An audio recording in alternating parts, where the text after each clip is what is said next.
for Mima Obibia Aquaba, Muniaba, a Piesicapa, and a Mutimini, a bra, Edru Sway, a Gano Wahala Jumedi, and a Mamunim said Jumedi be say Edru Dianatese, and someone a coachy, a cobre, my and I day, a babasumo, too much, and so they we are your number one lawyer and credible channel, a banner, and someone a Muya Dumwasukwa ha, and a Ubenyanina, and Dosopo. Na Ebusiam.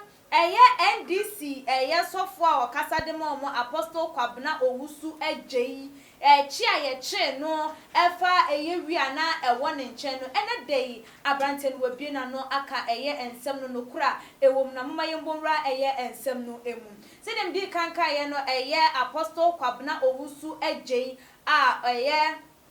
so for penya one of the other Ezekiel prayer ministry ano na yan papa yi na say ya na video eba abonten na chese wo kasa ede efa ECJ mensa say ani wo bewu na wiakete ekeka nsem bebre ede fa honorable candidate Japan ene mampenya wote akonya so his excellency Nana Adudankwa Ekufu Adom. Na ensem wey eba abonten no eno ema honorable candidate Japan wono so ekasaye enam threaten na no wa threaten Jemensa no wono so baye bebe kasa so wono ne se ene hwan se ne chese wotini be na wanya sika na nkrofo bi edina nachi ndondondondondondoma na chese eno nchese wo tumi so obetimi aka kire wo bi se wo bi ebewu ewia kete na ensem wey ebebe to eja no eno mo a ena ye hu se na wo ne wo bi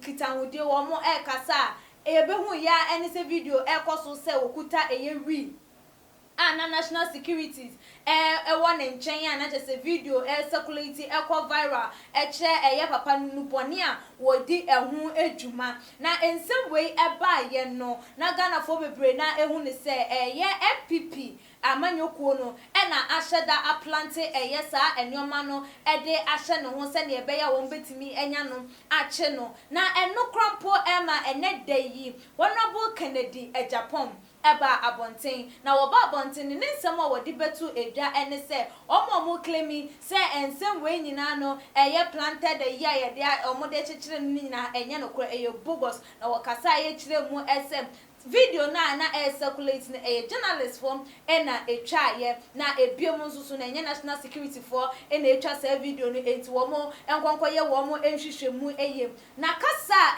papa yi anasa apostle kwabena Owusu Adjei ababa be kasa no na wodi etu eja SM wono krampo no asori a wo kansa oye asori oye se na wogina hono mo kasa bia ye krampo wogina ye de kasa ye kra enye na asori o na asori no krampo no won register ebiem nsusu no de baabi a wo be hia ene so obe rent o so obe onya be hia mu wo baabi nkwade ene no ano na asori ahyehye so entu oni baabi permanent a wo be kasa so fo we die na asori fie nie aha no ne nsori ma ehia na abusua moma ye nkotie ne nsem na wodi etu Jano. So why do we need to look at the entire apostolic? It is not the church. So where do you meet?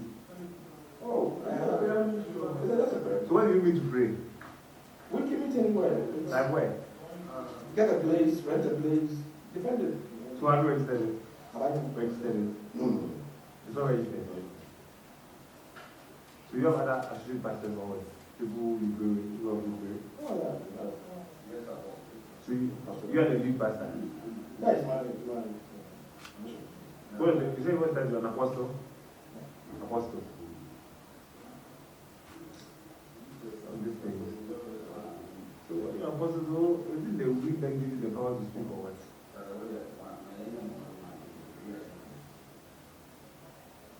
So for my daughter to tell me that I'll change my life.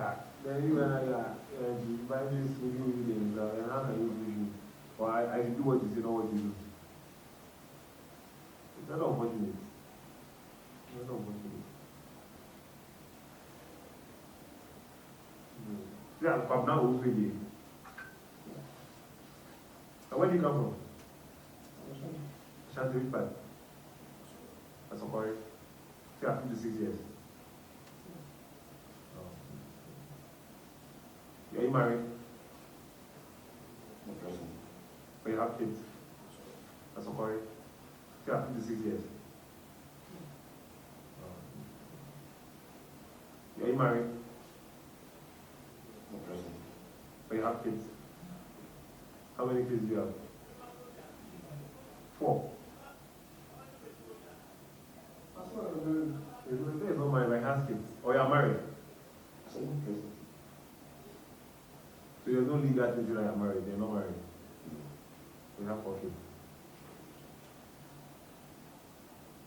Wow. So in Kumasi, where do you live in Kumasi? Stadium.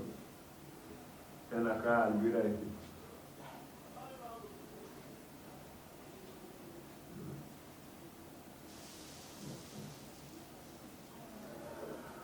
Abusiafo Apostle Kwabena Owusu Adjei ya wedi mfinhia aduonum ensia na mote na no edisema wode etu jase asori krampo na wode ebo ne ho asafo hene anu ntino onia saa akwenya saa tumi no etimde kache ye isi jemensa se wo bewuo no saa asori ne krampo no ye register ye ebiem no baabi a wo behia bia no wo mu etimi bompaye na ebowura wodem ne ye hwe na ho ne so a na ne ye nsori ma ye kwakwa kodjama ne abomu a na ya sori na ye ko ye baabi ene se ye ejana bia so krampo no mbehia ndo mu hia wo mu kabom ene baabi anyankopon tie mpai bo emfa ho ne baabi a wugina se ho bon wo se ho hwam ni nyina wo beti nto no de baabi a wotimi ne sori ma ekokogina ejina honom ebo wo mo nse bo mpaye na wo mu bi wo mape wo mo ebebi afa na ensem we ya na se wi won yi a nu nti aman na no disem ye kotie ye no say ye empanifo ehwe animu se ne nsem no ebekwa koduru asendibia anim ne yakwa ka eho ensem na nsu besi sa ne prayer me no wo ekase NDC fo a ye papa yi wo kasa edema omu wo mu bia entimi ema abonte ememeka se ampa ye Apostle Kwabena Owusu Adjei se oka ye ho anase won kan ye ho de wo bia eba abonte emembe tu na numutuo enka ehwe na ye se ye twe ye nimu se wo mu beba aba be kasa na wo mu enya ema ye yi edie ene na ebinum nsusu edi kan yatuma mpamrika de wo madwenkyere aba efa ensem yi eho ntimoma yenko tietie eye adwenkyere ni bi a eba ye nua eye Alaska ede ode eba o say now you see your life, ask your paymaster to help you osisa wo hu say wo hu de bia wakwa kodru hwe na wo ma omutua wo ka no wo mu embe ye bibi emfa ema edu Jenfi Edia wode ebo si Kennedy Japan can equally say the same thing about Ahmed, and the journalist has gone truly, but Kennedy Japan is moving freely. Hey Ghana osishe Kennedy Japan can asem we ye bi efa eye Ahmed swali ho anche na brantie yi to wokoye ensusu Kennedy woda so enam hono ma chese wo bia enkonko busa na no disem wo bia enkonko ka se Kennedy ye de wo court anase se ye de na kokrampo muntimi nka asem no ema ninsi ye nka se ye de Kennedy etum enso bi ko kan ye de ya che no, that means ye wa ban te so anase se wa ban te so sa na dipa ne kon enya minchire mu ye nua bi so ede ode eba your sin. You see the statement started, or see you see the statement you started, now you see where you are now. Next time you will know how to say certain things or so and someone was starting here now work can when you J and now when you brand now working now say the day wo akwa wie no next time no wo kan and someone no wadwen hu mienu ye na been so e dey there about say Akufo-Addo government is now becoming a tyrannical government ono so edia wode eba ye no yenua eye Ibrahim pra edia wode eba say you are an Ashanti and so what you are disgraceful being to we Ashantis at 56 years without a wife. You talk loosely like this. Which woman will stay close to you? Or say we are Ashanti anya well go Ashanti fo ani fi papa ona ye wura hopa eye na so wa hwe de otipan adre a we si wa wo ma wo ni kunu oba ben pa na betina wo nchen oni ye no usu no oban we akata gbegbejeje sakrama wa te prage wan e na betina wo nchen wo no so e dia wo de eba ye no ye na bi ye Nicholas or say Owusu Bempa says whoever accept to be Mahama running mate will die. My question question is where is CID then? One also so Eddie or say, or not dear, yeah, Reverend Owusu Bempa.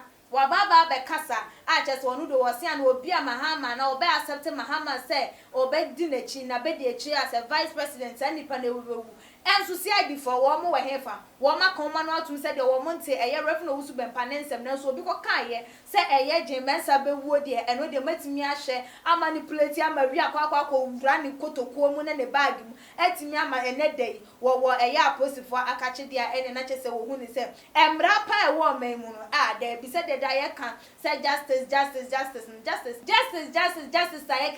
not a call at the man a year a sika for no moment here for party and call and ma omo Philip Obriya boy Edward de Eba was oh now he is quiet and he called himself a prophet threatening to kill the electoral commissioner. I thought he was a man.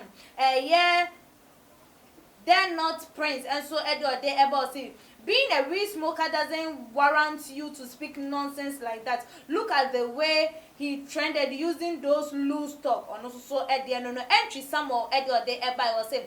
Is that the way a real pastor introduced himself? We Ghanaians must stop thinking about church and start worshipping Almighty Yahweh. With wisdom, you will know that churches are now business. Serve God alone. Yeah, fresh pussy. Say, why are you answering questions without a lawyer? Damn, you shouldn't have done that. And also, no. Philip Amekodi he messed up big time. Anyway, this nyamese is too much in Ghana. It's too much in Ghana. Disgrace. He has disgraced himself and the whole Christianity. Says by who? And also so at the end of Vera S. Boatin Edward de Eba some Ghana we have a real teacher and now we pastor boy. Very soon we will have a real doctor. One also so at the end on way any adjuncheni be a baye efa a my young papa apostle kwabna or say Adjei nen sama wodi etu edwano and also wo fe saying and I also drink and some no who ACF still now we did say a plantain and a also na say NDC for and a share one a share no putu pa man kokoye na say the one more na sinchen na say de binomo keka say MPP for and a share ya share da number kwan bi so ma wi no kokko share ne bag mu a national security for kokko pie ho no ma wo monsa kokko so mu no say the wadwen e hwe wo fa bia no betimi e de ababa batu edwame so atendidie bia enim bokko kwan so na wo de atu edwanya bufo de so o de ba emrepe no meken kan e de amam subscribe to your channel no say wonya ya ebiem so share for mo abusuafo ene adofunum e wo all the social media platform now we use so I like your videos no e de amay follow your IG page so @2mach_. Meeting any clear sikapa that's one you be sanesha makram.